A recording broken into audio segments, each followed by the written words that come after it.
Welcome to the Nightmare Box presents The Art of Wargaming. I am Yaga Malark, and Oni was unable to make it in today. He's having some work, real life, good stuff going on. But with me is our special guest, Juniper. Hi. Juniper is a longtime friend of mine, and I've been wanting to get her on the show. So you guys get to spend the next hour and a half with the two of us, and that I am excited about. So before we get into things, I wanted to kind of talk about Juniper a little bit and explain her pedigree, if you will, as a war gamer, because she's got a fairly long history of this. I have entirely too much free time. So when did you start doing Belagarth? Because I know you've been doing that for a long time. Oh, man. You and your husband founded Stygia. Yeah, we did. We founded Stygia back in, 2002, maybe? Yeah, it was like the year or the year before I started fighting or something like that, yeah. Yeah, it's been a day or two. But yeah, so she's been fighting for a long time. I mean, you've been a non-com. You've been a non-com for a minute, but you've been involved in the community for a long time. So you've got a lot. We've got a few topics in today's discussions that I think she can lend a lot of expertise to. So which unit are you primarily associated with? The Urukai. The Urukai. Yep.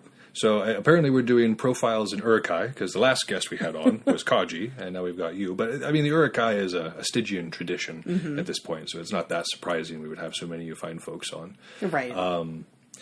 So, long time doing that. You do other gaming as well. We'll get into the Warhammer stuff here in a second, but you also do, I think, Call of Duty, right? I play Call of Duty. I play Diablo. I play tabletop, werewolf, online werewolf, tabletop, whatever. So you like exercising that strategy stuff all over the place. I dig that.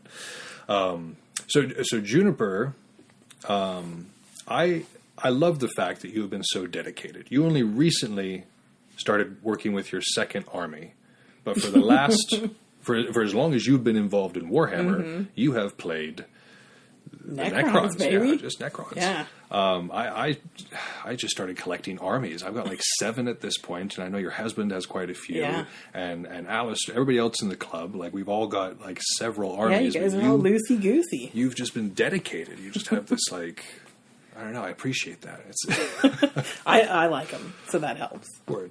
What do you like about them? What is it about the Necrons that appeals to you? It's the uniformity. I really dig. It's because like with the other armies, there's so many named characters, so many different like individual traits and that kind of stuff, and you don't have to worry about that with the Necrons. They're just like this conglomerate of soulless robots and things, souls, whatever. Sure, well, they have really souls. They have really cool lore too. Like everything I learn about the Necrons is just so. It's also so. I mean, like they're Xenos, but they're so alien even for 40K. You know, because they're like one of the few things that just does not interact with the warp. They can do all these cool things purely through the power of science. Yeah. They can break stars just with their technology, strip molecules. Well, and it's beautiful. What I dig is that they don't care. Yeah, no. They don't care. Well, they have no souls. Why would they care? You know, it's kind of prerequisite. That's a topic for another podcast. But yeah, I absolutely love the Necrons, and I love the way you play them, because every time I play you, I'm expecting them to be this like slow, methodical thing, but you tend to play a lot quicker. A lot of tomb blades and that sort of thing. Yes, I do love the tomb blades. I'm not a slow player in anything. If it's Call of Duty, I'm constantly out in the middle of everything, just getting shot to bits, because I can't hang back. Well, you believe the best offense is a good offense. Oh, yes. Oh, yes. And Necrons play in perfect to that. Especially your Mephrit. Like you do play a lot of Mephrit, which again that's very brutal. That's very just scorched earth policy. If you were to play Chaos, I can imagine you'd be a World Eater player pretty easily. That sounds about right. So this is Juniper, and we're going to be talking about the 9 variables today. Before we jump into the chapter, however, I do want to put a large neon light disclaimer on this particular episode. Normally, we have a lot more to work with in the chapters. If you're reading along at home, you'll notice that this one is very short. You'll also notice that Sun Tzu refers to a couple of things that he doesn't actually explain in the chapter. Scholars kind of agree at this point that this chapter is corrupt, which is to say that it's not actually taking bribe money, that it's missing pieces, that there's been portions of it that have been lost to time. And so what we've done in this episode, which I'm calling a conjecture episode, is take the information that is presented and try to extrapolate the things that he refers to in a sensible way. This is not scholastic agreement. This is not something that has been published and discussed by the academic community. This is one military history buff analyzing things from his couch. So I am not trying to decry this analysis as gospel, I guess is what I'm saying. I hope you get something from it. I hope it's useful to you. But I just want you to know I'm flying by the seat of my pants on this episode because the chapter was very short. We got an hour and a half to fill. So let's get into it. I'm game. All right. The 9 variables. You'll notice, if you've been reading through this chapter, that when they discuss the 9 variables, there aren't actually 9 variables necessarily listed. The previous sentences, there's actually 5 of them. And there's 5 sentences. Most people would say that's incomplete. I looked at this, and I was kind of looking through it, and I was like, there's actually 9 things you can pull from these 5 sentences that make sense in terms of battlefield variables, things that make a difference in the fighting that isn't the actual fighting itself, I guess. And so I apologize if this is slightly different than your translation. Again, ancient Chinese is one of those really difficult languages to translate, literally, I suppose. Right. And much like a lot of other ancient languages, we've just lost the meaning for some of the words. And again, there's nuances that aren't caught necessarily in a translation to another language. So if your translation says something slightly different than mine, I hope that it's at least similar enough that the point can kind of be there. Right. I guess. That I'm not talking about the color black and you're talking about the color white, and it's just like, wait a second, what is he talking about? These complete opposites. No. So the first line, if the terrain is unfavorable, do not encamp. There's 2 things, I think, that we can pull from this one line. The first one is terrain. It's fairly obvious. This is a huge variable just because of the difficulties that terrain can present. Really hilly terrain or terrain that doesn't have enough roads is really hard to get through, really hard to keep everybody together, especially if you're relying on a sort of cohesive infantry formation. Absolutely. Terrain can break that up, move it apart. Rivers are difficult to cross. Marshes have their own hazards. Like there's just so much to terrain. There's actually a whole chapter. The next chapter is on the march is the next chapter, and I think the one after that is on terrain. So we're going to delve really into this one a couple episodes from now. So obviously, in the real world, terrain makes a huge difference. For sure. When I was in the Army, one of the things we studied ad nauseum was maps. How to read maps, how to move around on maps, where the best places were, what things were called, so that when people were giving directions, we could understand. Because all these little angles mean so much, especially when you have guns involved. Taking the ancient world aside, terrain is massively important. Obviously to the real world, but in Belagarth, it plays a part too. Yeah, for sure. You know, if you're used to practicing on a soccer field, which has nothing on it. It's not very hilly. There's not uneven ground. There's not trees or anything like that. And then suddenly you go to a woods battle.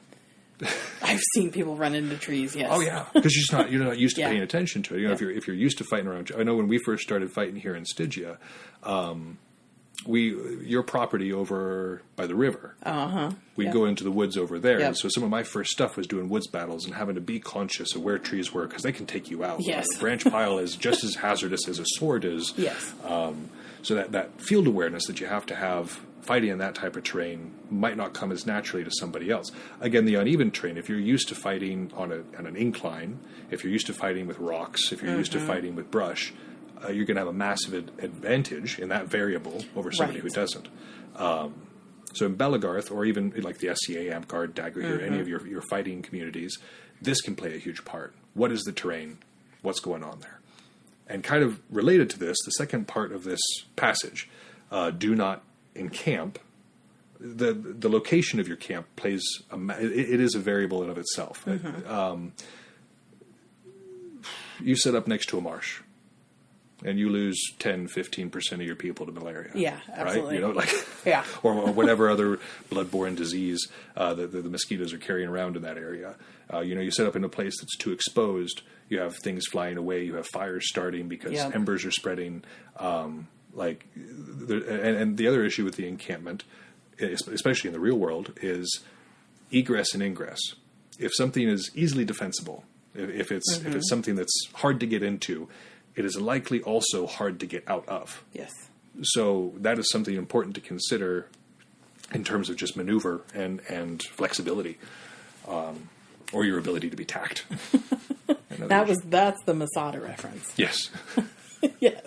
You raise a great point. Masada, this nigh impregnable fortress, during one of the Jewish rebellions against the Roman occupation, the Romans were like, yeah, it's impregnable. We can't get up there until we build a massive ramp from the valley floor up to this hilltop fortress. That's getting it done, man.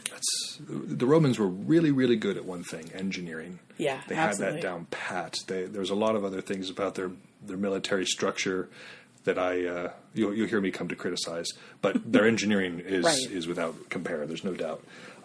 Also, you're going to be hearing 2 sets of Darth Vaders, both Juniper and I vape. So just in case you're wondering about why I'm double fisting, I'm not.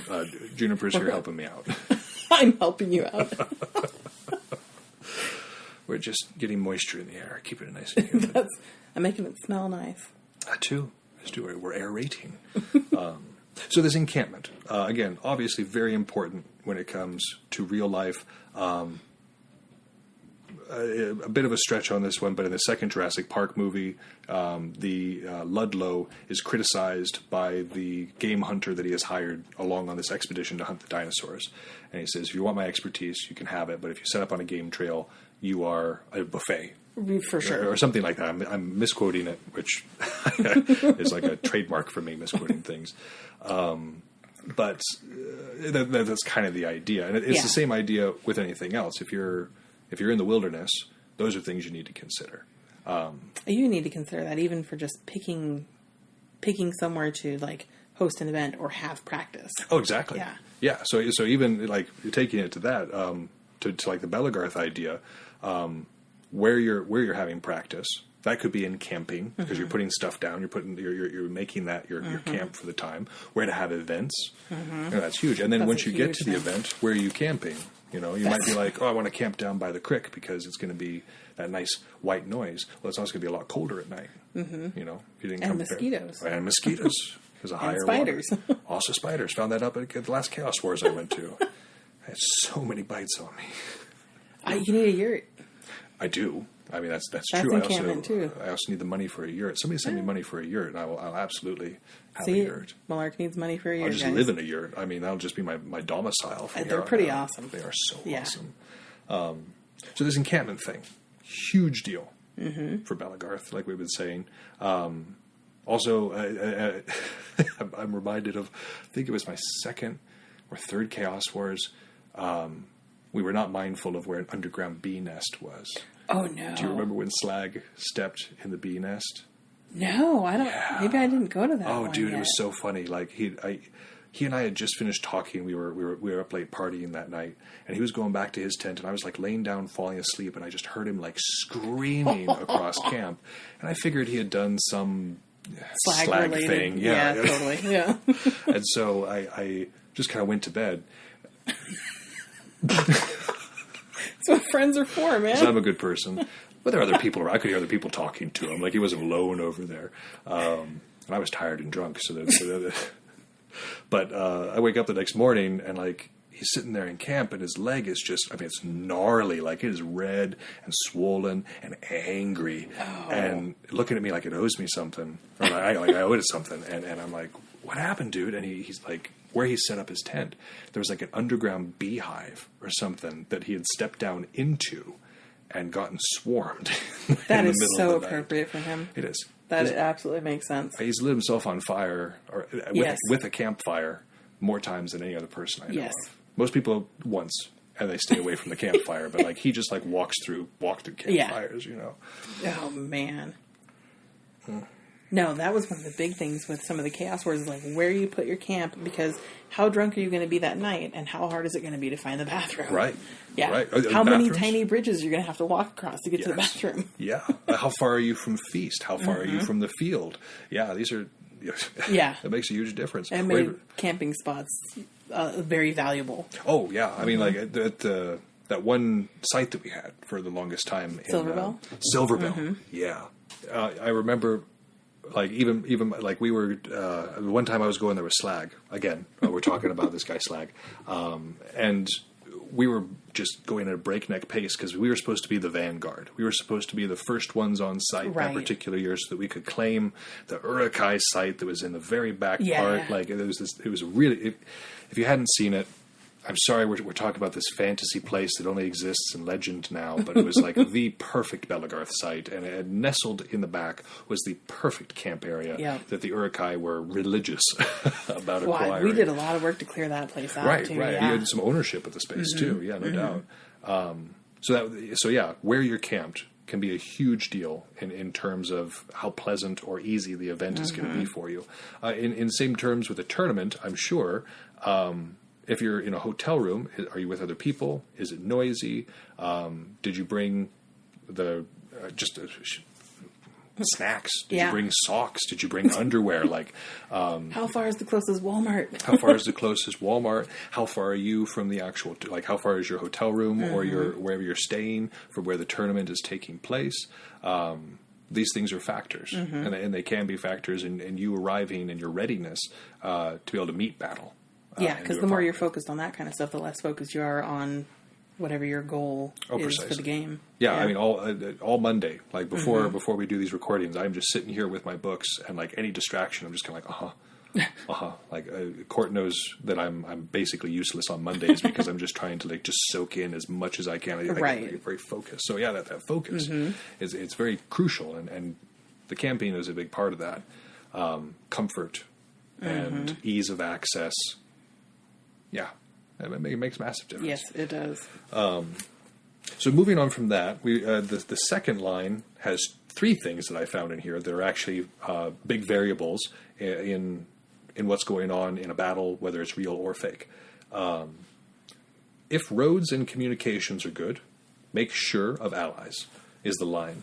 And in this, I'm looking at the words roads, communications, and allies as our next 3 points. So roads...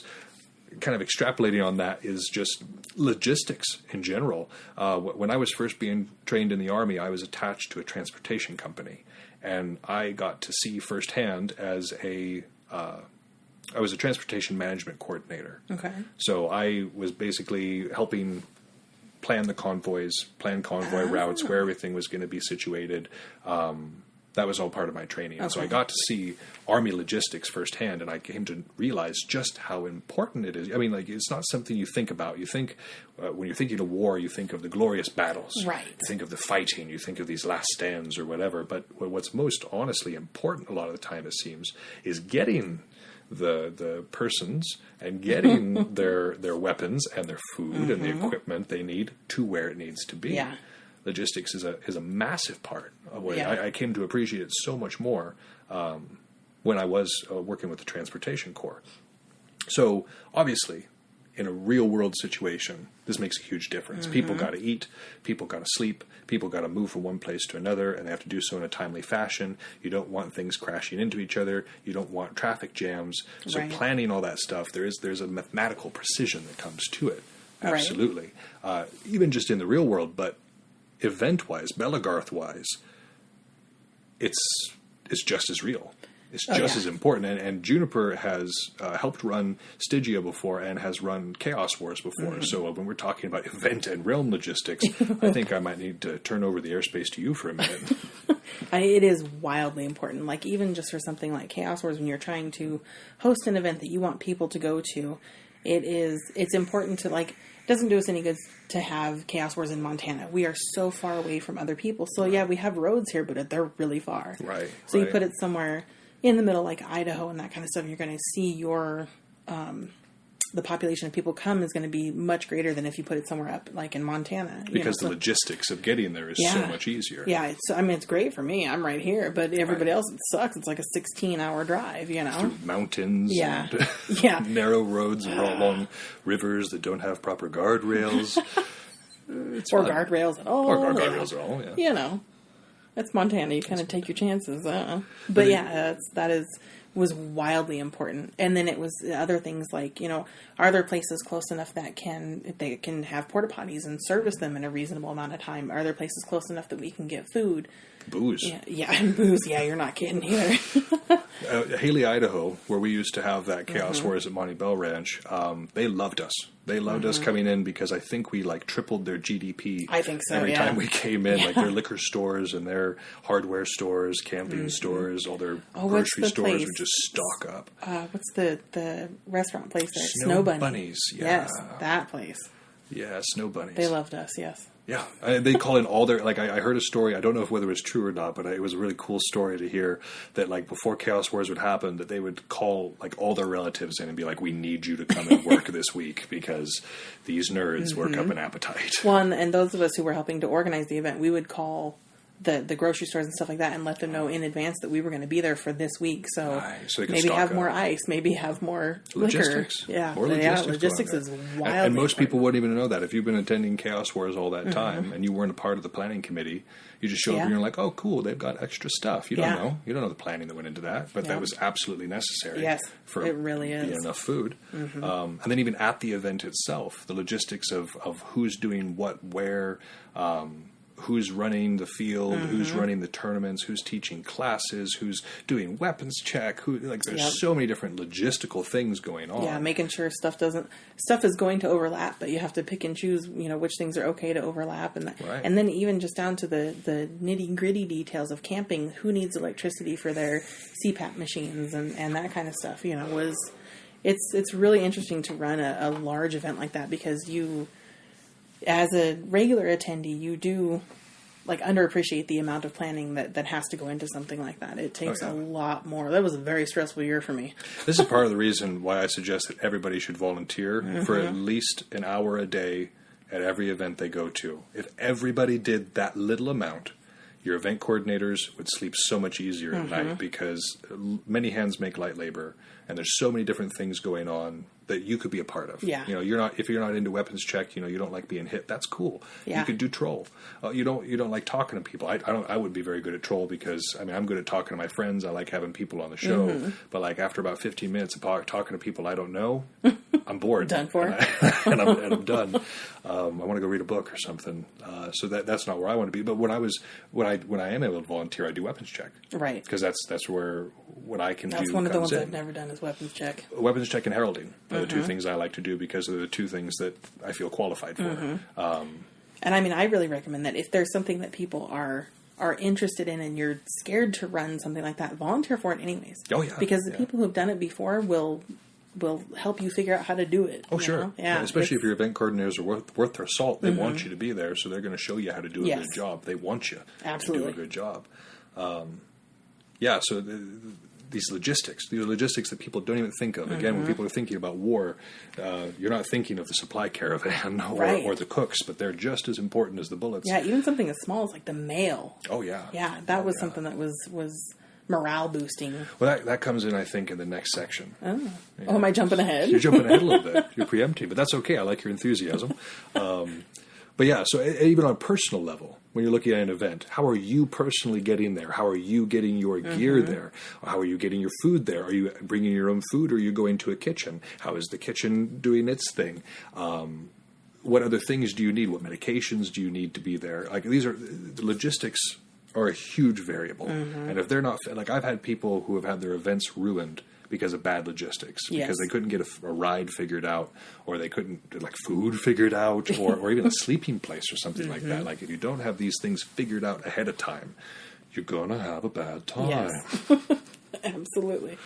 And it's just the same for Warhammer as well. It doesn't matter if you're hitting people with a stick or moving plastic figures around on a board. You're still expending calories. You're still in need of water. You're still in need of good rest. You're still in need of getting from place to place. So logistics are just... And with Warhammer, you've got the added complication of having this well-painted, hopefully, well-based, hopefully, beloved army that you're transporting from place to place, hoping not to break it. And they can be bulky. Like, I don't know. Like, sometimes when I'm carrying around, especially like a Astra Militarum army, it's a lot of boxes to worry about. Yeah. I managed to drop one like my Tomb Blades. It's this, what is it? It's a group of 9 that I play with, and I think 3 of them have bases because I've broken all of them. Right. Yes. So those logistics, getting your pieces from place to place without getting them broken, or like if you look at my AdMech pieces, especially the ones I posted on the Instagram a little while ago, the discerning AdMech players might notice a servo arm missing from one of my tech priests, and several antennae missing from Skitari, and that's because they're delicate. Yeah. You know, it just takes one little drop, one little mispack, and the model's been broken. And we love the models. We think they're gorgeous. We love them for their frailty because it also is what makes them beautiful, like that detail. But that's again another added complication. I can throw a bag of weapons wherever I really want to, and as long as I'm not putting any major pressure points on them, they're going to be fine. They're covered in foam, but an army is a different thing. Our army is also a lot more expensive, a lot more money per square inch. Yes, absolutely. Yes, they very much are. So that logistics is huge too. But like you were saying before, with the mail, the next point I want to come to, the fourth of our 9 variables would be communication. And what you're talking about is communication of the people with home, which is like it's good for morale, absolutely, but also communication between the armies. Are your different divisions, platoons, even squads able to communicate effectively with one another with what tools are available? That's massive, especially if you're relying on other people. Communication is absolutely key. Yes. So in real life, this is accomplished, at least in the ancient world, you'd have gongs or drums or horns or that would play out different melodies or rhythms to signify what should be being done. Different flags going one way or another to show rallying points or to show which direction you should be moving. Just all these different command and control ideas to increase communication between the divisions and between the general and their army. That's one of the things I've always been like, because you watch the movies and it's one guy who's standing there screaming commands on the battlefield, and you're like, how does everybody hear that? And so I don't really have a super great understanding of how they gave those commands in the middle of battle. Well, it would have been given to an adjutant who would have given them to the signal corps, and the signal corps would have been able to say, okay, drums over there, you need to beat out this. Horns over there, play this. And there also have been messengers running from place to place trying to... How would you hear that in the middle of the chaos? Yeah. Hopefully your gong player is very loud. Apparently they're into it. Like they need more triangle. We need more gong. You know, more cowbell. That's what it was. Not triangle. Malark misquotes again. Or on a smaller scale, for instance, on a Belagarth field. The Uruk-hai have an interest because you guys have, especially when you were in the process of running things, the Uruk-hai were at their height, and they had a lot of numbers, and so they ran Kaji and I talked about this last episode, the shield wall. But the way that the Uruk-hai would maneuver this massive and what could be an ungainly machine is that whoever was driving the bus or calling out the commands, that your field commander, which you call a person who commands on the field, would be calling out, and when they would say something, everybody else would echo it, was the idea. And so when you heard a command being called out, your job is to scream it out as loud as you can, so that everybody down the line can hear it as well. Yes, absolutely. And that's a good way of getting around, especially because the Uruk-hai, we're not talking like thousands upon thousands upon thousands of members, but it's a good way of managing the numbers that you guys had on the field. But even then, it was really easy to get lost in like 30 people. Oh, sure. Especially if somebody decided to call something out that was contradictory. Yeah, we nipped that in the bud pretty quick. And then we also went into, for a while, we were trying to come up with words that weren't necessarily in English. So if we were trying to go right, all the other units wouldn't hear that we were trying to go right. Right. Yeah. There was also the year that we were the Orca-kai. The Orca-kai. I don't know if you remember that. We were on the field and making whale noises. It was... I don't even remember how it got started. It was amazing and terrible. I think I must have missed that because we were still at Silverbell. And there was... It was a conversation with Sleuth, I remember.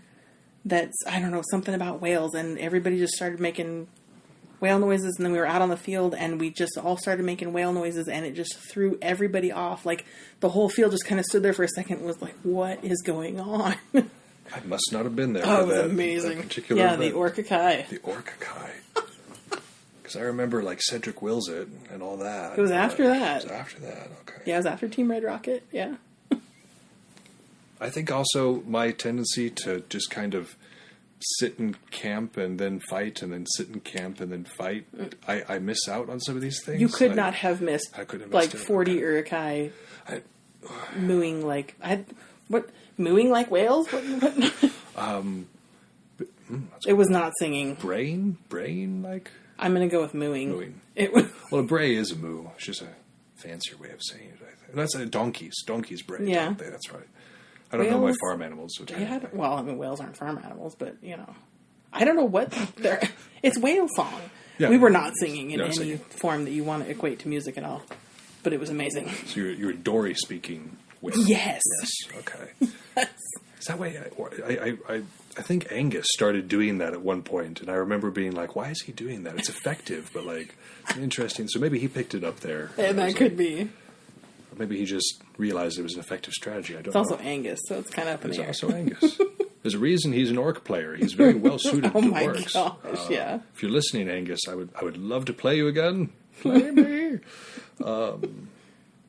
So yeah, this idea of communication when in Belagarth is absolutely important. Communicating with your teammates on the field is one of the biggest challenges for any unit, especially any team. If you're on a team of a bunch of people who are from a bunch of different places, it can be really hard to do anything complicated. Remember, we've said keep it simple, stupid. The communication, that's absolutely key. As few words as need to be spoken for an understanding to be had is absolutely key. Or if you can speak none. Like I said, the Dark Angels were relatively small and were a relatively tight-knit group. And so our communication, like when I was at Aukfest this last time around, I don't remember saying much to my sisters on the field because it was myself and Cutter and, oh gosh, I'm blanking on her name. Oh, shame on you. I know, shame on me. Well, because I'm seeing her name on Facebook, and I know that's not her fighting name. But yeah, we were on the field, and like we would do like a brief discussion beforehand of just like where we wanted to be. But then after that, we were just reading each other's body language and moving in where we knew we were needed. Because again, Dark Angels are very typecast, and I think part of the reason we're selected is because we're going to fit into this mold that's already there. But it was nice. It was nice just to have that unspoken communication. But that was the three of us operating on a team of strangers, just communicating with one another. If you're trying to keep a group of 40 together, it's a little bit different with the rules. Well, but you also have like groups or teams like Navy SEALs and stuff like that have to work in like silence, right? And all the hand signals and stuff like that. Yeah. Battle sign is something huge. 40K players are familiar with that with the Sisters of Silence. Pariahs who have taken a vow of silence and they communicate purely in a battle cant, like a sign language. Really? Yeah, they're really cool. You should read about them. They're neat. Sisters of Silence would turn me off right there. Really? Do I strike you as a silent type? No, but I mean these are not like right. dainty little wilting flowers either. They come with bolter, flamer, and blade to because they're pariahs. Do you know what a pariah is? Yeah. So the entire basically unit comprised of psycho killers. Oh man, they're cool. They're very cool. I like them in the stories that I've read. So whatever needs to happen for this communication to take place, not just between individuals, not just between squads, not just between the general and the army, not just between the different segments of the army, but all of it. All of it is in this communications idea.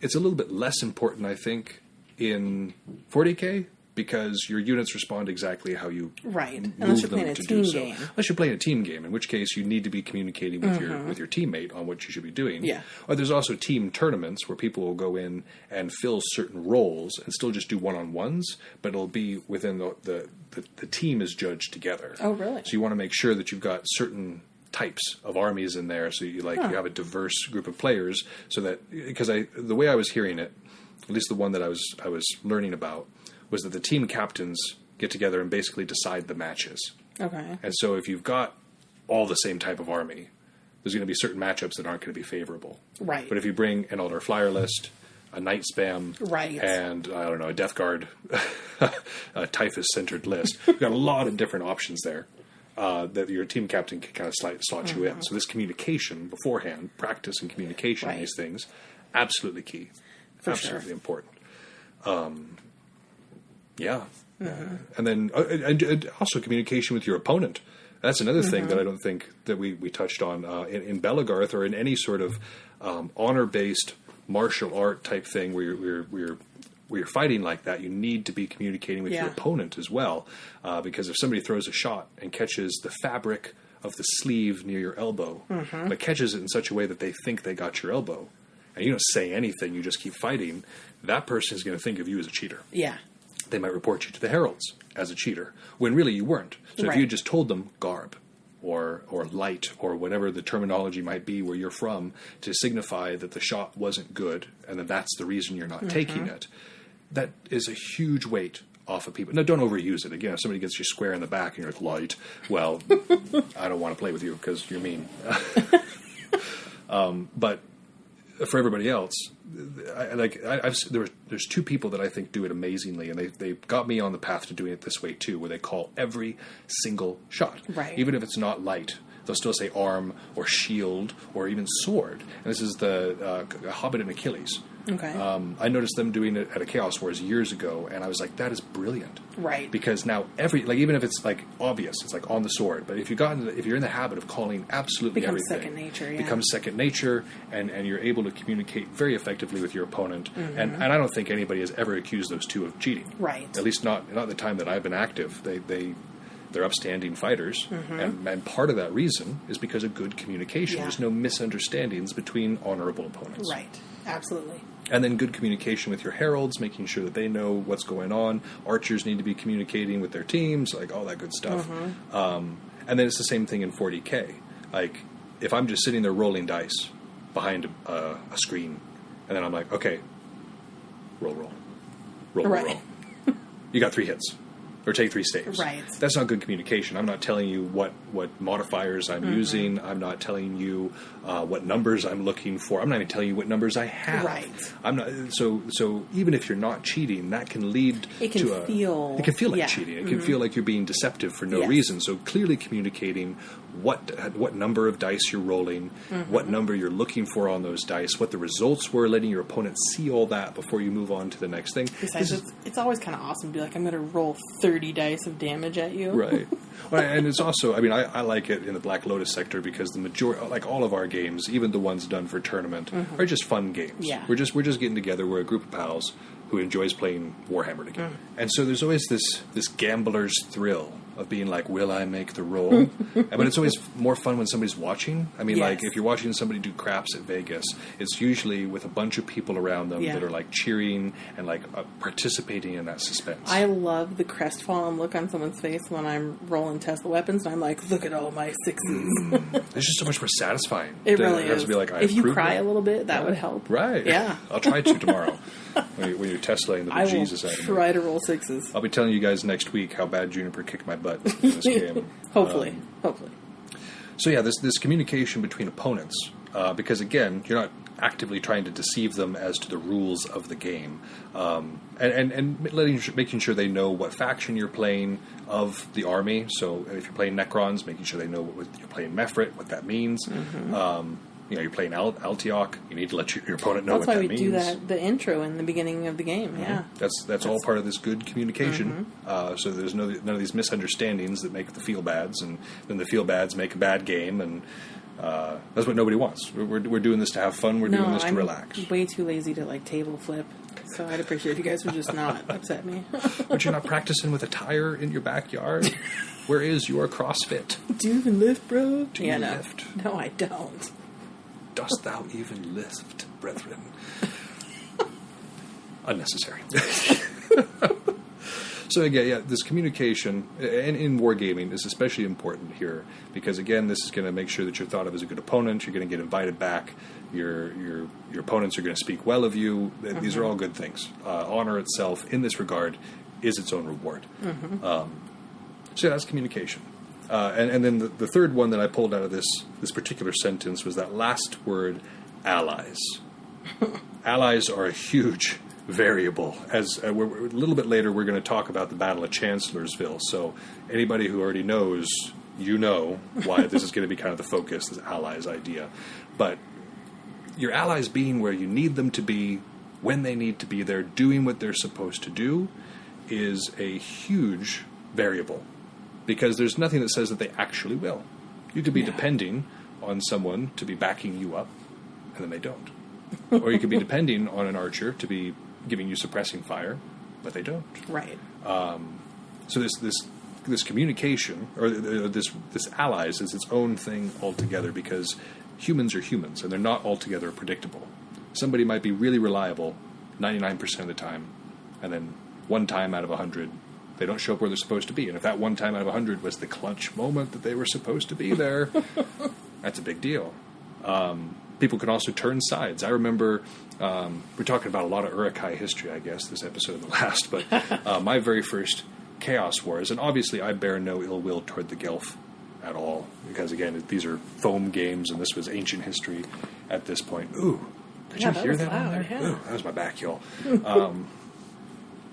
Cassius, come on now. But I remember I was stumbling around in a state of intoxication, and I was on my way back to Urukai camp, and I saw a large gathering out in the field, like the fighting field. It was late at night, and so I was like, what is going on over here? Perhaps some fun shenanigans to join in on. Perhaps they have more boosts. Shenanigans and chaos? Never. So I come wandering over, and I get a little closer, and they're like, hey, it's a secret meeting, go away. Oh, fine. Okay, whatever. So I pout off into the darkness, but as I'm moving away, I realized that I had just encountered the Gelf, like the larger portion of the Gelf, and what I heard them whisper was, whatever happens tomorrow, the Urukai won't take it. And that Chaos Wars was one of the first events, the Urukai were on the ascendance at that point. And we were actually, it was Chaos 9, I think, and they were posed to actually win, and they had allied with the Gelf and other kind of Western powers to make sure that Numenor and some of the Eastern guys who would come weren't going to do it. But because the Urukai were so up and coming, they weren't. I think it was an old blood politics game that they wanted to make sure that the stayed in the West, but that these upstarts didn't walk away with it. Now, I was a prospect for the Urukai at this time. I think I had actually been recruited earlier that week, and so I hustle on back to camp. Probably stumble is a more apt description, and report to them that the Gelf are planning on betraying us. And the next day, I remember that every single fight in the unit battles, because we knew at that point, we knew that basically the West had declared, had betrayed us. Right. We knew that that they were basically going to be using us to beat Easterners, right, and then just kill us. It was kind of the plan. And so we decided to upset that, and we just charged the Gelf like every single unit battle for the rest of the event. And I think Numenor walked away with it that year. Like I'm pretty sure the banner went east because of Western infighting. But in that particular case, we were being betrayed by our allies, right? Right. We could not be sure of them in that case. And again, obviously, I had thumbs on here the other day. I bear no ill will toward the Gelf. You guys are great. No, that's part of the fun of it. Yeah, I've absolutely maneuvered against people before, so I am not judging you at all. But just to say that the ploy was found out, and it kind of made that Western alliance break apart. And I think for years after that, the West kind of distrusted one another. Like, we were all very loath to work with other Western groups. as a result of that. But again, that's just politics. That's the spice of Bellegarth. That is some of the spice of Bellegarth. So yeah, you're never quite sure. So he actually has some pointers in this chapter for how to deal with your allies. He says, harry the princes and barons and give them basically reasons to do what you want. Give them hope that you're going to reward them for what they're doing. Because if there's no stick, why does the donkey walk? Right. It doesn't. So if you want people to do what you want them to do, you need to give them a reason to do it. And again, I'm not sure how much explanation is necessarily needed on this one, because it just, once you think about it, it makes sense. I think even almost ties into like people who own the event sites. Yeah, that too. They have to be on your side, and if they're not, you're not coming back. Oh, that's a good point. I didn't think about that, but like there was that one year that we couldn't do War of the Gate anymore because of there was that noise complaint issue out there, which was like a massive misunderstanding. We had a lot of noise complaints. Well, we're a noisy group. Yeah. If you agree to host us and you're like, wait a second, they have these bonfires at night and sound quite loud. Well, yes, we're drinking because this is Viking heaven for a week. We're doing the Valhalla thing. Party all night, fight all day. Drums till dawn, baby. That's the one. Yeah. That's the one. So, don't host a Bell event unless you're prepared. So that's a good point. Like having the site owners or having the tournament, the people who are running the tournament for a Bellegarth or for a Warhammer 40K thing, you absolutely want them to be allies. You definitely want to be on good terms with people because you want to keep being invited back. You want to do your thing. I mean, gosh, we've even had cops roll through events and stuff like that, and making nice with them and making sure that they're cool with what's going on, and that's all super important ally. I think I saw you doing that one year at Chaos Wars. There was I kind of approached because I was curious. I saw you talking to a cop on the side of the field, and of course in my mind I'm like, ooh, what happened? Who's in trouble? Who got hurt? Like all those kind of things. So interested. He wanted to play so bad. Yeah, as I get closer, I just hear you like fervently explaining the rules, and he's just not, like he's just really into it. I'm like, we're about to recruit a man in uniform. I'm okay with it. Right? He was so jacked about it. It was, I mean, you could tell it was one of the very first times he had ever heard about anything like this. And it is super important to not only have the people who own the event site, but also local things like the cops and that kind of stuff, but the community in general behind you. Because if they think you're Satan worshippers and that druggies kind of or whatever that kind of stuff, you're not gonna recruit in the same manner as you will when you're a group that does services for the community and food drives and that kind of stuff too, or blood drives like we did. Yeah. Being allies to the community. That's a direction I didn't even think of taking. This is why I have somebody else on the show. You guys are so much smarter than me. I take it also literal. You got that recorded, right? I do. That's a confession on tape, admissible in a court of law. So, there you have it. So after allies, after that line, we move to the next line, and the whole line is do not linger on difficult ground. From this, I think we can discern favorable deployment as one of these 9 variables. So the 6th one would be favorable deployment. And this is just as important in everything as everything. And this difficult ground idea, difficult ground is different for different units. Yes. Somebody who is accustomed to rocky terrain will not find rocky terrain to be difficult ground. They are used to fighting on it. They're an army who are accustomed to moving through that. Somebody who is not accustomed to rocky terrain will find that to be difficult ground.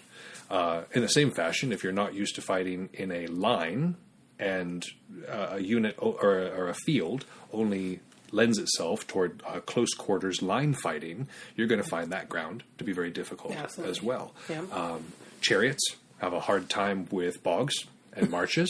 Foot soldiers, not as much. They can. I mean, you can still sink in a bog or a marsh just as a person. But chariots definitely have a problem with that. We learned at Agincourt that horses also have a problem sometimes with the muddiness. I think that's difficult ground for everybody, though. I'm having trouble picturing somebody who's like, oh, yay, mud. I mean, elephants might be okay. Hannibal would be fine. Maybe. If he could make it over the Alps. Pad? He could be fine.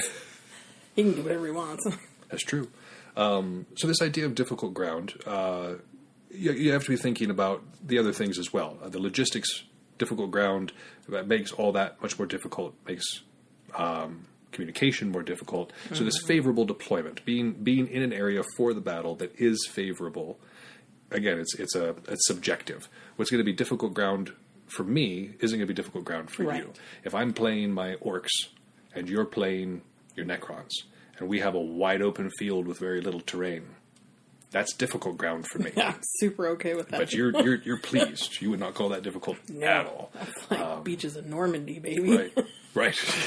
Yeah. Just have at it, boys. Target practice. So, again, it's going to go back and forth. Depending on who you are, what you like, what you're looking for, what's difficult is going to be, like I said, subjective. So with Belegarth, this comes down to, again, this favorable deployment is also, are you uphill or are you downhill? Is the sun in your eyes? Which was, I just sounded smart there. That was the fact that was something that Juniper brought up earlier when we were talking about this. So these are all things that go into it. Again, you wouldn't necessarily think, okay, sun in my eyes, how much important is that? That can be really important. It's really important. If it's 5 o'clock and you're just staring directly into the sun, I've been clocked by arrows because I couldn't see them. I will absolutely try and get my opponent facing the sun. Oh yeah, yeah, totally. That's Musashi definitely recommends that. The Book of Five Rings. It's favorable. You're always looking for that favorable footing. So again, and so for Belegarth, that's a matter of what side of the field are you on. What's the shape of the field? What's the elevation in the different parts of the field? What's even on the field? I know there's been some fields that I've been on where like the whole like left half of it or whatever will have gotten just completely messed up the night before because people were night fighting and it was raining. Yep. So like half the field is a mire while the other half of the field is just fine. So depending on where you're deployed near that mire is going to make a huge difference as to how many headshots you take. Yeah, for sure. Or like we were saying with 40K, if you're on a side that has a lot of terrain and you're a melee army, you're going to just be really happy about that. Whereas if you're a shooty army, you're going to be like, okay, I got to figure out my lanes here. It's going to be a little bit more difficult trying to get your things to perform the way that you need them to. So yeah, that's absolutely a factor, I think. Absolutely one of these variables. And the next one, I think, is just as important. Because this next line also just lends us one, and it says, if surrounded, find a way out by stratagem. I think the essence of this line is that word stratagem. Who has the best experience, the best knowledge of strategy, the best, like I said, experience in using that strategy in a practical way, because things you learn in books don't necessarily apply to real life. I know I talk about this a lot. The first 6 years I did Belegarth, I wasn't very good at it because I read books, gosh darn it, and I knew much better than the people who actually, were good at fighting. Right. Absolutely, I knew better. I didn't, by the way. And after about year 6, I was like, I need to temper this with practical learning as well. So practical knowledge, practical application is very important, and plays a huge part. It's a huge variable in this. And again, when you're looking at actual war, somebody who has led an army in combat, somebody who has commanded and knows the rigors and knows the stresses and knows the things to do and not to do, they're going to be a lot better off than some greenhorn fresh out of academy who doesn't. Who thinks they do. Who thinks they know. But again, that's not saying that somebody can't be good. You've got those rare exceptions in history like Alexander, who he just kind of was good at it. Now, he also had one of the best armies in the world at the time, courtesy of Daddy. That may help. It definitely helps, but he also was a very capable commander. And so sometimes lightning strikes, and you happen to find somebody who's good at what they do. Colonel Chamberlain was one of those unexpected ones in the Civil War. He was a teacher from Maine. He was a professor, but when the Civil War broke out, he signed up because he thought it was his patriotic duty. Turns out he had a knack for leading people in battle, and he was one of the huge reasons that the Battle of Gettysburg was a Union victory. I did not know that. Yeah. So sometimes you do find capable commanders in the most unlikely places, but 9 times out of 10, experience is a good thing. Not to say that somebody who is more experienced should become prideful or develop hubris about that, because as we've said before, noob foo, is a thing, and it needs to be taken into consideration. What we're saying by noob foo is somebody who doesn't necessarily know how to throw shots is going to throw shots that you don't necessarily expect. Yes. Yeah, So, they're unpredictable. right. So always remaining prepared, always, and so again, this idea of experience or knowledge, it is not the most important of the 9 variables. It is very important, but it is also important not to think that it is more important than it is. Right. As convoluted as that sentence was. So yeah, I don't think there's much more to be said on the matter of experience, because again, that's kind of self-explanatory. So the next line, we get the last 2 of these 9 variables that I have extracted from this passage. And this line is, in a life or death situation, fight to the death. So the two variables I pulled out of here, the first one is in this word situation. So the type of encounter, this is something that I've touched on a little bit before in the idea of terrain or favorable deployment, but the type of encounter in that moment is a huge variable. If you're an army that is equipped for close quarters fighting, you want to be constantly seeking that encounter, that type of encounter. Anything short of that, it doesn't really work, because that's where you work the best. And so, again, this variable of, does the encounter type, the fighting that is taking place currently, benefit what your army is set up to do? I've noticed that in the way that your guys have chased my Necrons. Yeah. Across the field, and I'm like, get away from me. Yeah, I don't like anybody being nearby my gun line when I'm playing AdMech, because I'm like, no, Onager Dune crawlers are not designed for melee fighting. No. Guys are in my personal bubble. I'd really like to shoot you. Please back away. So here comes some punchy Castellan robots with some Incendine carbines. Do not like. You won't have to see them tomorrow. I'm using demons tomorrow. I don't know if that makes me feel better. It's niche demons. It'll be fun. Change fire for days. Oh man. Yeah, I also have as niche. Like I said, I play 7 armies. I'm kind of ADD when it comes to army collecting, or maybe by the way I justify it is I like variety. It's spicy. But so yeah, this situation that you find yourself in, and it also it comes down to weapon style. So let's talk about Belagarth, a polearm. Again, this idea of a long, being able to stab them over there rather than people rushing up upon you. This type of encounter is going to determine how you can do. If they're standing over there, if you've got a shield line that's keeping your opponents at bay, and you can just kind of take your shots as you see fit, that's the type of encounter you want as a spearman or a glaveman. Yeah, that's what you're trying to seek out. You definitely don't want the shield rushes. That's not the type of encounter you're looking for. So this idea of seeking the type of encounter that you're set up to do, either weapon-wise or unit-wise. Because again, like we were saying with 40K, there's just some units that are not designed for melee. Right. And there's a lot of units that shouldn't be shooting. Even though they have shooting weapons, they just it's not their strong suit. Right. You should not rely on an orc shooting round. I mean, if you've got an orc army that shoots well, I'd love to see it. Prove me wrong. But I rely on my orc's ability to close quickly and then just mob.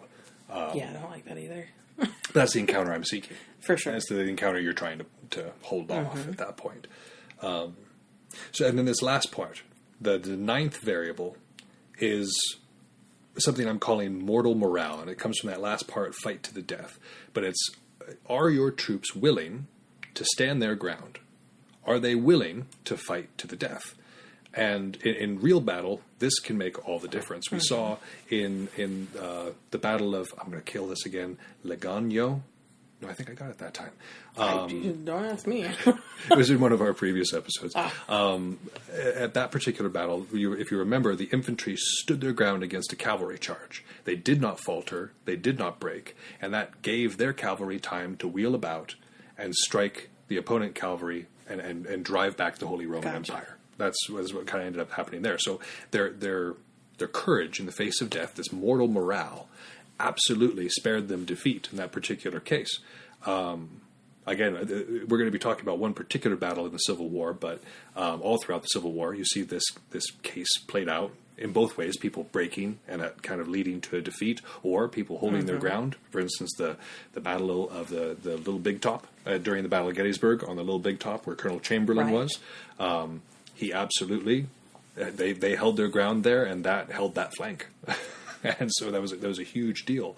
So this fighting to the death, we absolutely see it playing out in, and it's not fleeing. It's the idea of, I would rather die here. I would rather defend my brothers or defend my sisters in the line than fall back. It's kind of what we're looking for here, this courage. Mm-hmm. I wonder if that's where they get the phrase, like, this is the hill I'm going to die on. I think so. It might be. Kind of curious. It might be. I have to do some research on that. Yeah. It's interesting. A hill to die on.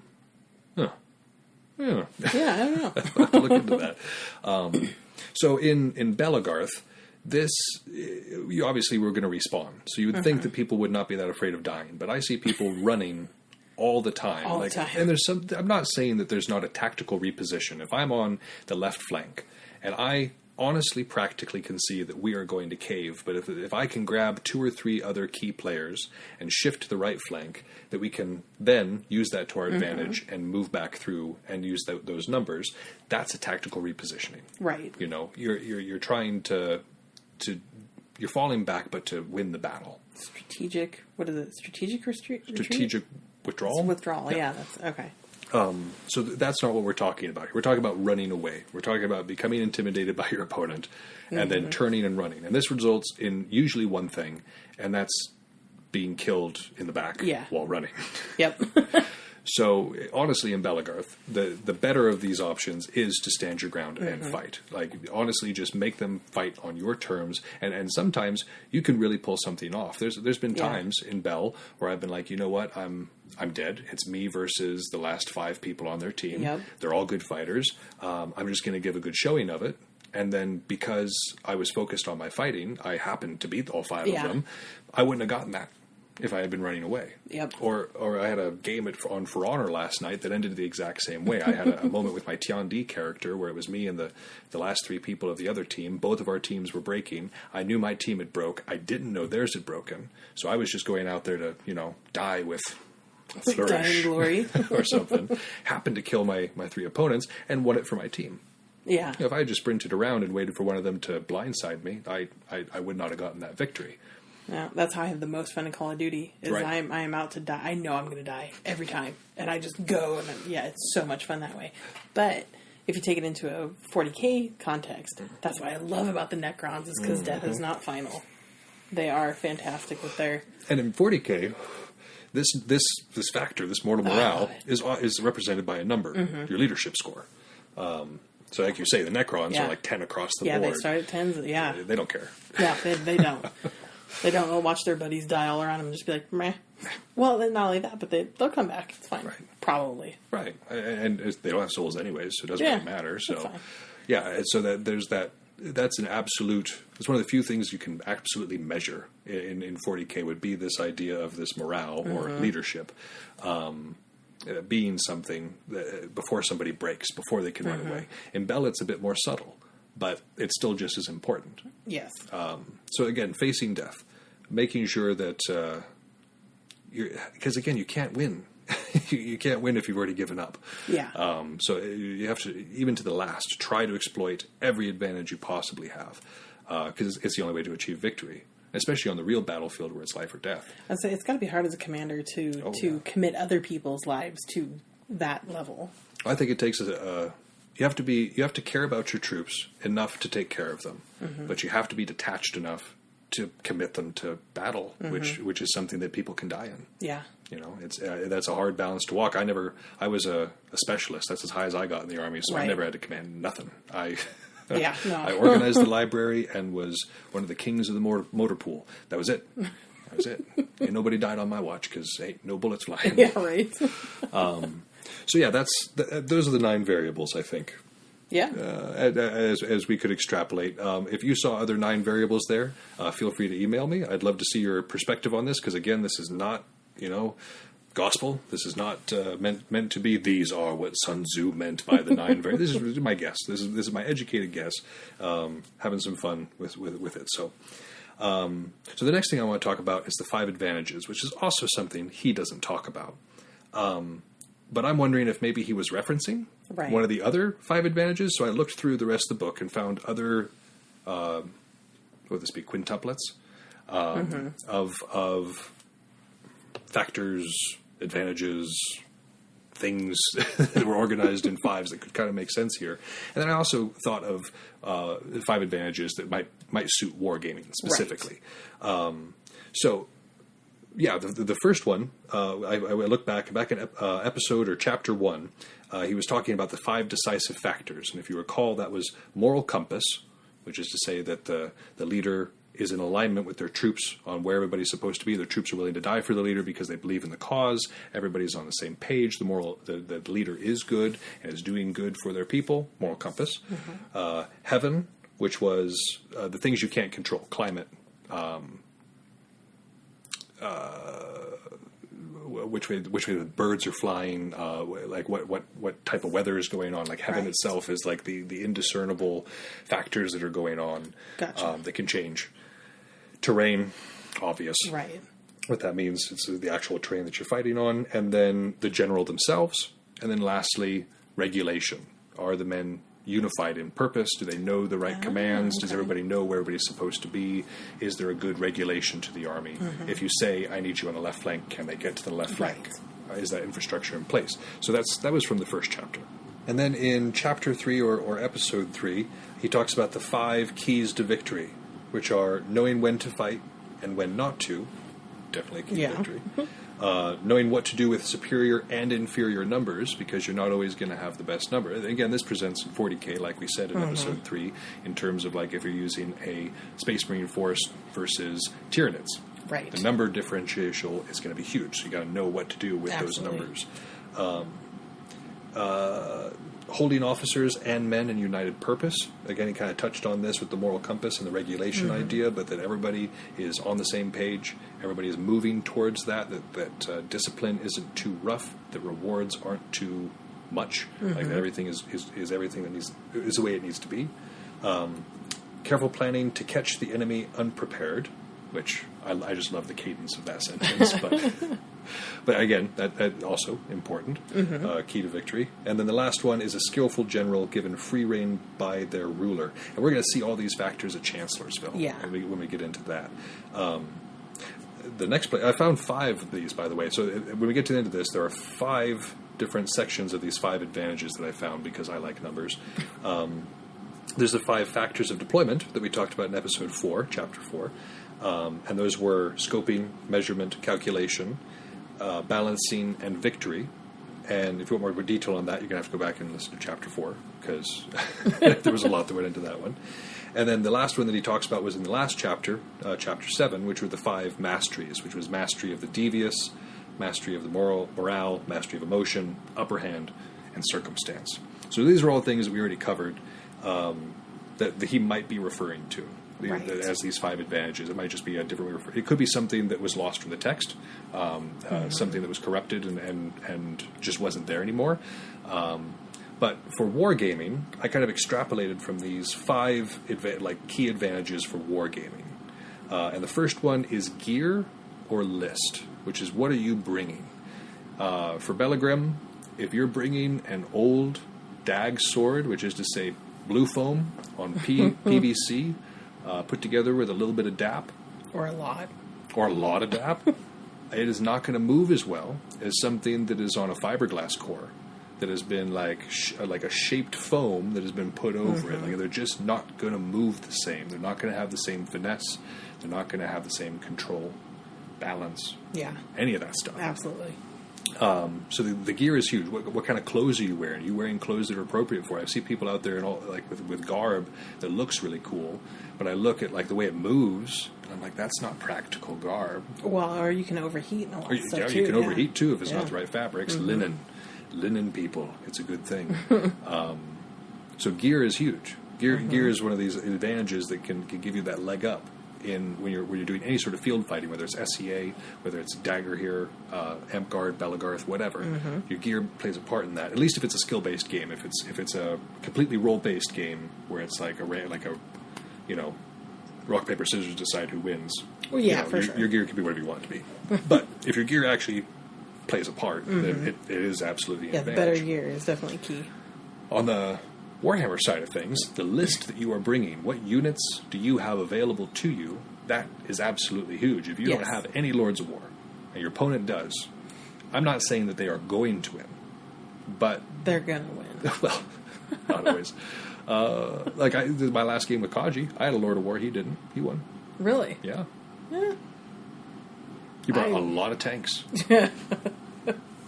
Lords of War scare me. And they're designed to be scary, but that's and so this list advantage can be huge, and so having the best units available to you. If you're a person who goes out and only gets what the meta says is good, you're hindering yourself because part of the fun of this is experimenting and finding out what else works. If I would have just listened to what the meta was for AdMech, I wouldn't have found some of my favorite stratagems and my favorite little tactics that I do with AdMech, because I went out and I got a bunch of the different units. I was like, okay, how do these guys work? Do I like them? Am I going to use like my Sicarian infiltrators? I don't play them very often, because they're really good against armies that have T3 infantry, like Tau or Eldar or Imperial Guard. Right. They do really well. But against anything with T4 or higher, they're just spitting wads. Right. And little spit wads at them. So, like, yeah, they're not nearly as effective. So they are something that, depending on the list or who I'm going against, or where I'm going to be using, I may or may not bring them. Well, Castellan robots are always in my list. And I noticed there was a huge change in just the playability of the Necrons when I changed up, because I bought some of the starter boxes, and I was like, I have a lot of Necrons now. Right. But having a lot of them was not the same as having the good ones. So once I upgraded some of those and had more than what the starter kit came with, my games got a lot more. It was harder to beat me. Right. I still got beat a lot. But. Well, you started experimenting outside the box, too. That was when you changed over from, like, well, Necrons are supposed to be played this way, so I'm going to play them this way, to saying, you know what, I want to do a more fast-paced Necron. Yep. And everybody's like, what? You can't do that. And you're like, watch my Tomb Blades. and it's beautiful. So, yeah, that's the list. Having the flexibility to be able to bring a good list and know that you've got a good list, that's huge. So I'm sure Games Workshop is loving this, because I'm telling you to go out and buy more models. But honestly, having that flex, and for me, having 7 armies has been huge too, because I've been able to learn more about other armies, so that when I go back and I play my AdMech, I'm like, okay, I know how a melee army thinks now, because I play orcs. Yes. And I know what a melee army is trying to do. So now as AdMech, I can counteract that. I can try to outthink that. Instead of just being like, well, I only play a shooting army, so I guess I kind of know what it makes it really annoying to play against you. Yeah, I'm sure. But that's the idea. Like, so you're not going to learn those things as well unless you're thinking outside the box. So whether that's buying absolutely everything available to your army, like Juniper has done, or buying like 7 different armies and just like experimenting with that, whatever works for you to get this good list. So the next thing in these Wargaming advantages, number 2, is experience. Again, this one's kind of self-explanatory. How experienced are you? How long have you been doing Warhammer? How long have you been doing Belagarth? Have you actually been putting in time and practice to getting better? This contributes to this idea of experience in what you're doing. Don't have to spend too much time on that. It is pretty straightforward. We've already talked about it anyways. But more experience, or important than experience in my book, would be preparation, which is the third wargaming advantage, is this idea of preparation. Because I've seen people who've been like, I'm a good fighter. I haven't been fighting for the last year, but I was a really good fighter for 16 years, so I'm just going to enter this tournament. And they go in against somebody who's maybe been fighting for 3, but this new kid is just rocking it. They hit the Pell every single day. They're working out every single day. They're watching YouTube videos every single day. And so when they're out there, suddenly they actually have an advantage in that preparation. And I honestly think that preparation is more important than experience. So even if you are experienced, you need to include this preparation portion. Preparation also includes hydration, also includes getting enough sleep, also includes getting enough to eat. Yes. Like, this is all part of this idea of preparation. Yeah, absolutely. Which is universal across all the wargaming that we've talked about. The fourth one is circumstance. And this is the stuff that you can't necessarily control, but that is in place. So the circumstance would be the venue for your event or for your tournament. It would be the size of the field. It would be the weather that particular day.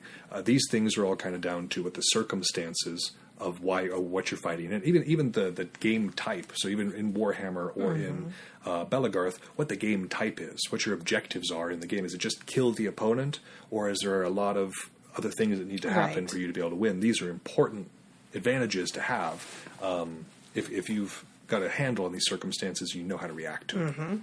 And the last one, and this is especially important for Warhammer, but also important for Battle, is just luck.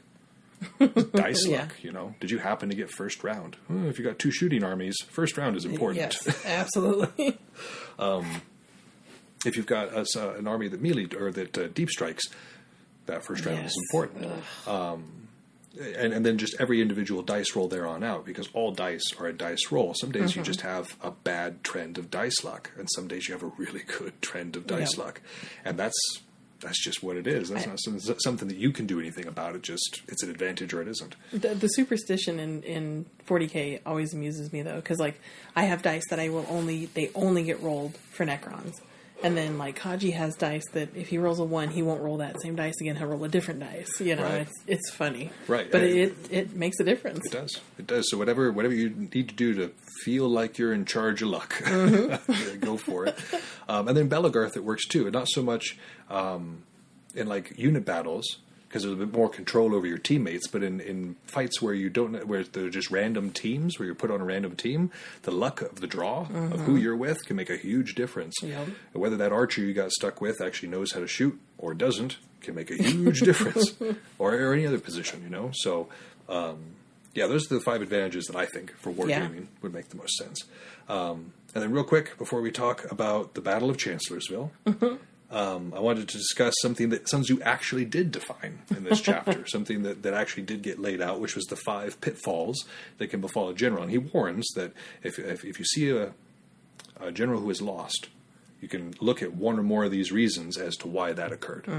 And you can actually see all of these present at various stages in the battle that we're going to be talking about. And I'm going to try to make those connections as we go through. But the first one that he talks about is reckless disregard for death will indeed result in death. And this one's, again, fairly straightforward. If you're not respecting the fact that your opponent is trying to kill you too, right, and that they are capable of doing so, then you will likely just meet with an early end. Your round will be over quickly, and you can go sit and have a drink or whatever. So this, in real battle, this would be moving cautiously. This is not sending troops out to just die for absolutely nothing. Or on the half hint that something might be there, showing restraint in the committing of forces. 2 things. In Belagarth, it's waiting for your opening. You know, not stepping into your opponent's threat zone before it's time, before you've got the proper defense set up, before you've got the right number of partners to be able to engage that number of people you're going against. Like, there's a lot of different ways that you can avoid a reckless disregard for your life here. And avoid that. And again, in 40K, it's a matter of not wasting your units. If I know that I'm placing a group of Skitarii out in the open just to die, and that it's not necessarily drawing fire from something else, they're just dying. Right. Those are points I'm just losing for no reason. And every person you lose on the battlefield, every soldier, every unit, that's it diminishes the whole. Yeah. Yeah, it's less that you have to work with later. And more, and in a realistic sense, more that you have to deal with. You're wounded all of a sudden, right? That's a whole other consideration to deal with. And then, but on the other side, the second pitfall he talks about is too much regard for life will result in capture. You have to be willing to commit. You have to be willing to commit violence. You have to be willing to make sure that your soldiers know that their duty is to go forward and die. I've seen people who have a treasured unit. You know, it's their absolute favorite unit. They just got it painted up, and it's almost like they baby it on the 40K board. Are you talking about my tomb blades? No, you're very good at using your tomb blades. But I don't want them to die. You don't want them to die, but you also want them to shoot people, and I've seen you shoot people. But yeah, they're supposed to be out there. They're supposed to be engaging, and so too much regard for life will result in capture. The third one is a quick temper can be provoked into rash action. So remain calm. Do not allow yourself to be drawn out, but look for that in your opponent. One of my favorite things in poker is to wait for somebody to get rattled. And then they just start betting like crazy.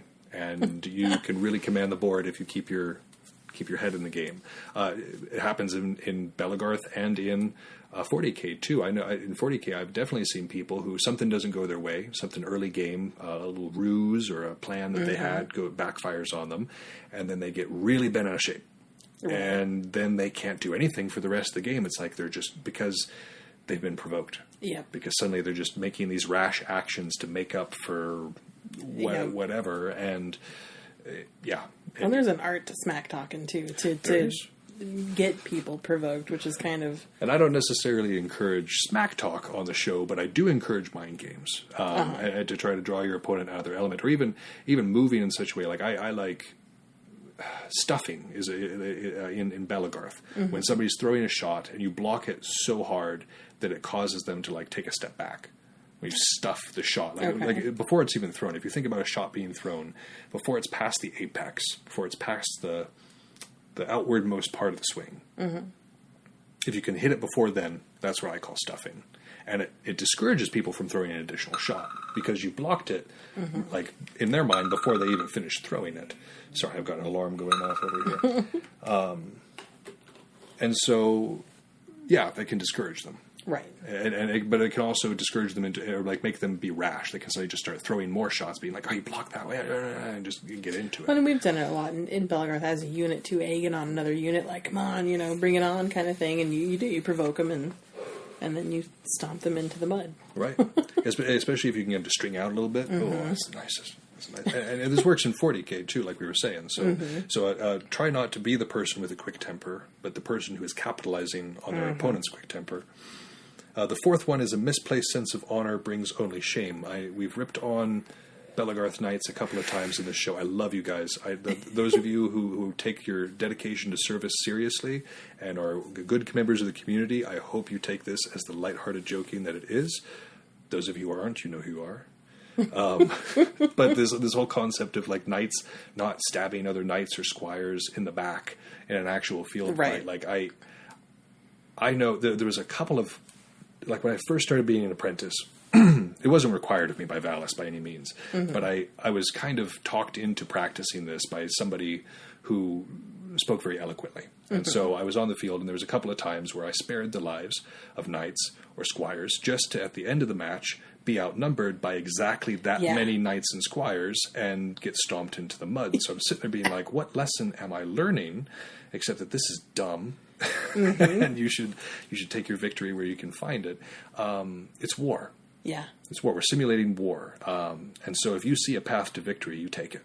Yeah, horror movies are a perfect example of that. Like, don't stop hitting it. Yeah. They always stop hitting it, and they always end up getting chased by the serial killer or the clown or whatever. I think don't go into the creepy house on a dare in the first place would be a good starting point. But then we wouldn't have a movie in it all. Spice of life. A little too spicy, but yeah. Too spicy. That's a bit beyond the cayenne pepper. This idea that this too much honor brings only shame. Like, if you see your opponent make a mistake and you're like, man, I don't want to capitalize on that, you are in the wrong line of work. Yeah, absolutely. Because this is competition. I will totally stab you in the back. Again, we encourage sportsmanship, we encourage good play, but we also encourage trying to find victory in all things, and so does Sun Tzu right here. So don't let a misplaced sense of honor lead you into a place of defeat. No, you drop your sword and I'm totally stabbing you. Absolutely. I would expect you. You got two monsters here. Her husband's a war master. I'm a war master. This is philosophy. It's philosophy. And the last one, the last pitfall, is an over solicitude for the men just causes needless trouble and anxiety. And this kind of ties back to that other idea of too much regard for life will result in capture, but this is for the commander themselves. If you're too concerned with the suffering of your soldiers, you're not going to be able to commit them to what needs to be done without additional suffering on yourself, Burnside. The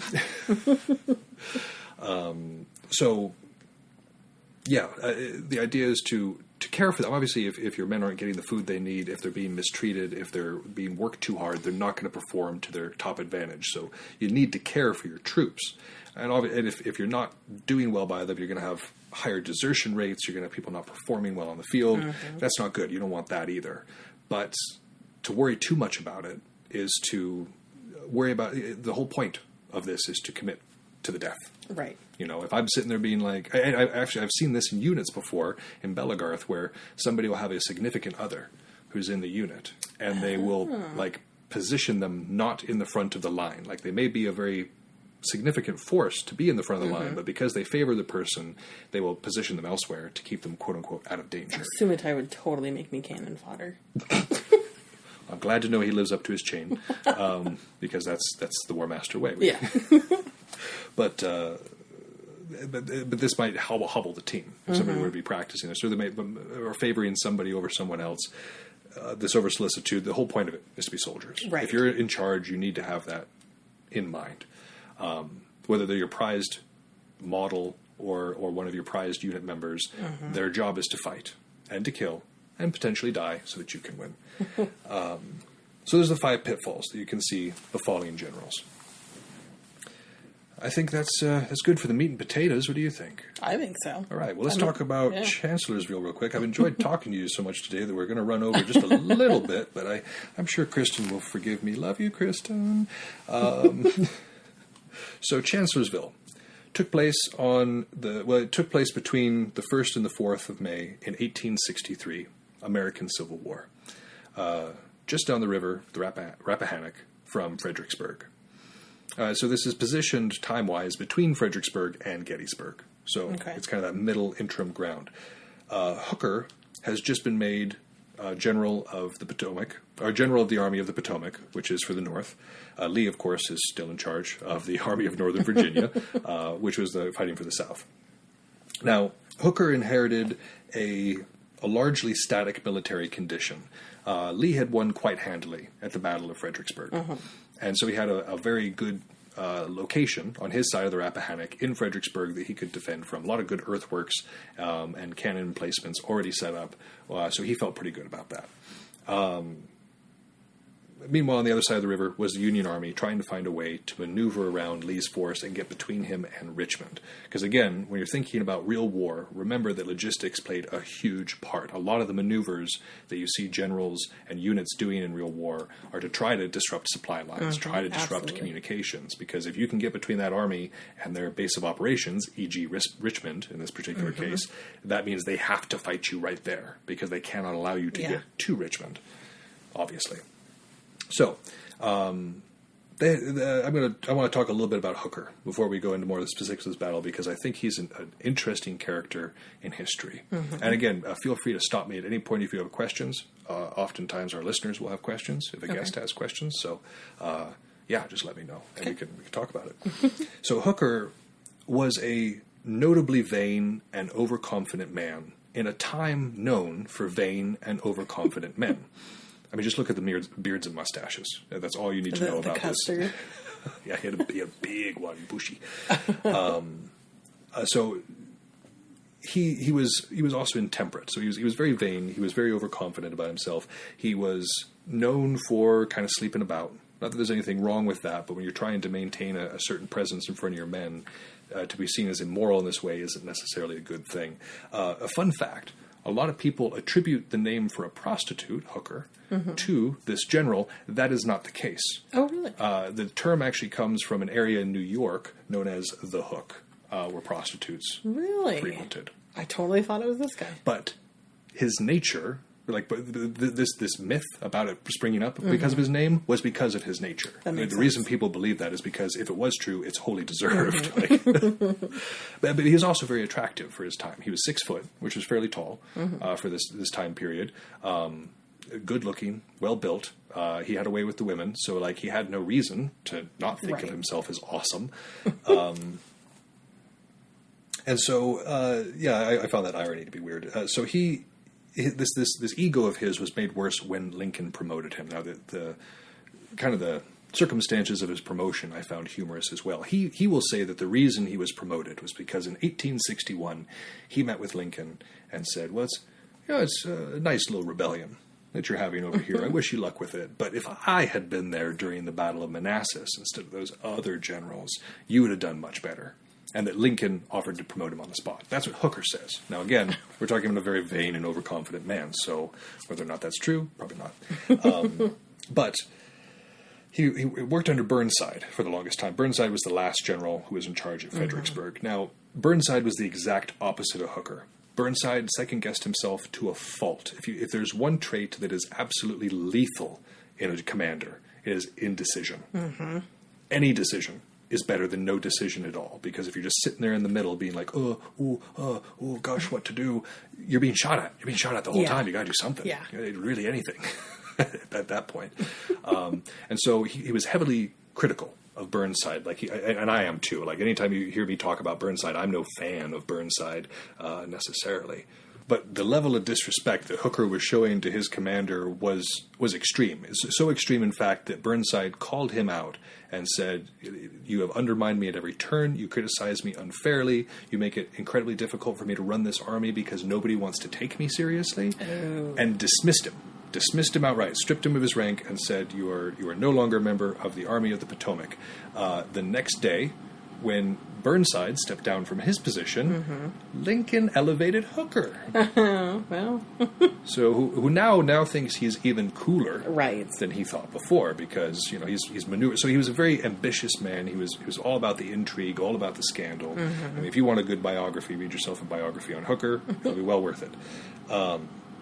So this dismissal, of course, was quashed, like I said, by Lincoln promoting him at that point. And this was because throughout 1862, he had made a very good showing. Where he had been in charge on the battlefields, typically things went well. Mm-hmm. His brash nature kind of endeared him to some of his men. And so, like, they called him Fighting Joe. The papers called him Fighting Joe Hooker. He claimed he did not like the name. That was probably false modesty, knowing Hooker. But yeah, he was well liked amongst, not by his fellow officers, who all thought of him as a conniving kind of dude, but the men typically liked him because he was boisterous, he was extroverted, he was one of those kind of guys. But the army that he inherited had been suffering. This was a particularly hard winter, and both sides suffered. There was up to about a 10% desertion rate at one point, which is massive. There's a huge number of people saying, "I don't want to play this game no more." This is also a long time, though. Originally, Hooker wanted to move basically right away, once the snows were thawed and everything was fine, because he didn't want to repeat the mud march of Fredericksburg. Again, talking about mud being a huge issue. Right. The guys coming out of Fredericksburg had a big issue with the mud march, and so he did not want to repeat that. So initially, he planned to move upriver of the Rappahannock and try to flank Lee. This was the plan that Lee was anticipating, and so he felt quite confident. April, however, proved extremely rainy. The rivers were all very swollen, so the Rappahannock was not crossable. So this left Hooker with more time to think and more time to plan, and he decided that wasn't necessarily the best idea. And the plan he came up with was actually not a bad one. Right. Again, he was kind of a... I'm trying to think of a non-swear word to call the guy, but I have a hard time with that. He wasn't great. But in this particular case, he had a decent plan.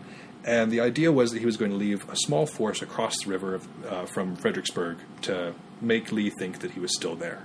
Meanwhile, Sedgwick was going to move around and get in position to attack Fredericksburg proper, the flanking maneuver.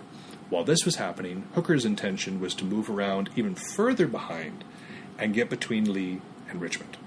Right, okay. So at this point, Lee would have had to quit his positions, and they would have been pinned between Sedgwick and Hooker. Right. Nice little pincher maneuver, and it's exactly the way Hooker wanted it. So Lee actually didn't know about this at first. Lee was still totally anticipating the first plan, just coming across and doing that one flanking maneuver. And so when he got wind of this, he didn't have very much time to react. This was a battle of surprises for both sides, because Hooker had fooled Lee and had amassed half of his army on his left flank before Lee knew he was there. That's kind of awesome. That's a lot of guys. But Lee then turned around and fooled Hooker by rapidly redeploying from Fredericksburg. He left a token force in Fredericksburg and was like, okay, you guys need to make a big show of being here. Right. And then he went to engage Hooker, but he left like a sixth of his army behind. So he kind of did the same thing that Hooker did. A little bit. So they were kind of playing the same game here, trying to trick one another. Now, the numbers here, to bring it into perspective, was about 2 to 1. There was anywhere between 120,000 to 150,000 Union soldiers, and about half that many Confederates. Okay. But Lee seemed to excel in those odds. That like every time those odds are presented to Lee, he just seemed to defy them. So he did so again here. And it started, so Hooker was coming through, and he starts to lose his nerve. Like, his troops start to see it. Like, they're pushing through, they're making good time, and suddenly Hooker starts to, he's like, we're no more advancing. It was, I think this was on, bless, it was I think it was the 29th of April, or the 30th, whichever one came before the first. But, like, he basically says, we're going to hold up here, and we're going to start building up trench works. And his army's like, we got like hours of daylight left. Like, why are we holding up here? And so they were thinking again, Hooker's losing his nerve for whatever reason, because he's pushing through, trying to engage Lee, but Lee is being squirrely, as Lee does. Then out of nowhere, Jackson hits, because you know Stonewall. That's how he do. And this kind of catches Hooker and puts him on the defensive. So he sets lines along that angle. So think about perpendicular to where Jackson hits. He sets up his lines, and expecting Lee to follow suit. That everything's going to be coming from that direction. He's got him right where he wants him. He said that. I've got Lee right where I want him. There's no reason to go out trying to find him. Well, over on the side, there's a flank just wide open. Right. It's wide open.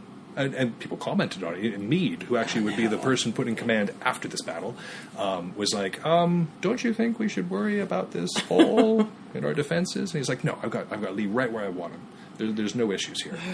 So, again, rapidly redeploying through the night, Jackson, now who has been given basically autonomy over his section, Lee says, you know what you're doing. I trust you. You've been fighting with me for several years now. You're a good commander. You go do what you need to do.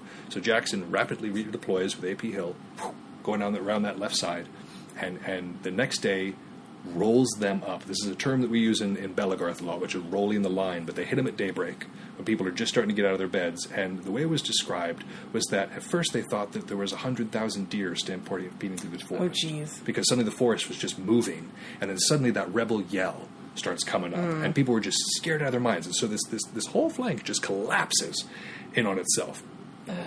And now Jackson is in the position of being between Hooker and Washington. Right. So Hooker needs to get out of here, and he doesn't encourage his men to fight. He all he can think about is getting out with his army in one piece. He completely loses any desire to take the fight to Lee, and begins to fall back. So you see a lot of these errors being made here. He has a quick temper, and he believes himself to be awesome. So he pushes in and he makes a lot of rash actions. But the Allies thing actually came into place here too. Sedgwick was supposed to be there to sandwich Lee, and he wasn't. Sedgwick, who had been reliable for the whole rest of the reason he was given this job was because he had been really reliable for the entire war, and then suddenly he was a day late attacking Fredericksburg.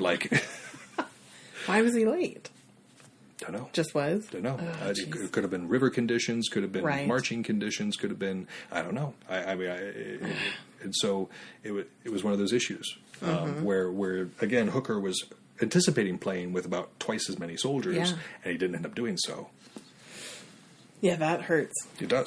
It does. So allies not being in place and not doing what they're supposed to be doing, that's an issue. He had a misplaced sense of honor or a misplaced sense of faith in himself. Like, he thought, well, I'm just going to be the best. I'm going to bring Lee to battle. And then when Lee didn't play easily, he was like, like I said, people assumed he was drunk. He was accused at the time of being drunk. Oh, no. And there's no evidence to support that. Right. It literally just points to the fact that he seems to have stalled out in his own head.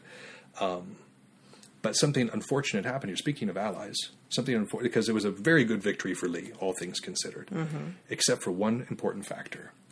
One of the evenings, toward the end of the battle, obviously, when Jackson was out scouting the lines himself, he didn't trust or he didn't want to rely on the other scouts. He wanted to go out and see the enemy's pickets himself. He rides out, he comes back, and some trigger-happy North Carolinians shoot him. Shoot Stonewall Jackson, one of their own commanders. And they didn't kill him outright. He was struck several times. The really bad one was it struck him in the wrist. It severed an artery in the wrist and completely shattered it. And so over the next several days, he slowly died in excruciating pain. And that was a huge blow. Because the battle was basically won at that point. He had already done these massive maneuvers. He had already outsmarted Hooker for the most part. And so Hooker was withdrawing by the time that this became really apparent to Lee that something was a huge issue. But so the Army of Northern Virginia lost a very capable commander, all from the time he earned his moniker at Manassas, Stonewall Jackson. Right. He had been an invaluable asset, not just to the Army, but to Lee himself. So which one of those would that be a pitfall? Which one of those pitfalls would you attribute to that? I would say a misplaced sense of honor brings only shame, because he trusted his own eyes more than his men's eyes, and he thought that it was one of those situations that he could kind of get around because he was him. And unfortunately, it hadn't been communicated to his allies that he was going to be coming back on that particular road. They thought he was a spy, and they shot him, which is horribly unfortunate because I mean, not in the long term because it's not lost in war, but like I mean, in this particular case, with who I find it ironically amusing that it was his own people that took him down. His own guys. North couldn't do it. They couldn't seem to. The bullets would not touch Jackson otherwise. So this goes back to those 9 variables we talked about with the allies. But I would also think that, again, this over-solicitude for the men, he cared very much for the men. He preferred to do a lot of the work himself and not make men do it, but that he was supposed to be in command. Right. He was supposed to be reserved and far back so that he was protected. But you saw this a lot in the Civil War, guys who led from the front and definitely got shot. Right. It was a fairly common thing for the guys who did get shot. But yeah, so it left not only the Army of Northern Virginia hobbled in some way, losing a commander, but also Lee himself, who suffered a devastating defeat at Gettysburg just a few months later. Because he had not just lost a capable commander, he'd also lost a dear friend and a fellow man of faith. Him and Jackson both approached the war in the same idea. They both were heavily fortified in their idea that they were doing what was right by God. Right. That God would protect them. And so this kind of shattered that, I would think, in Lee's eyes. That would be a hard thing to continue believing when you lose somebody like that. Absolutely. So again, you see these factors at play. He was reckless in a lot of ways. He had a bit of a misplaced sense of honor and an over-solicitude for the people underneath him, got a little excited. Even just the failed communication. Failed communications. So as Sun Tzu said, if you understand the 9 variables, these 5 advantages and these 5 pitfalls, you're going to be in a better... He said you're never going to suffer defeat. That I'm not going to make that claim. But I think that's what we have to say on the 9 variables. Do you have anything else to say, Juniper? No, I think that's a fantastic example. Well, I appreciate you being here. Yeah, absolutely. Join us next week when hopefully Oni will be back and we'll be going on the march. But until then, this is Juniper and Malark signing off.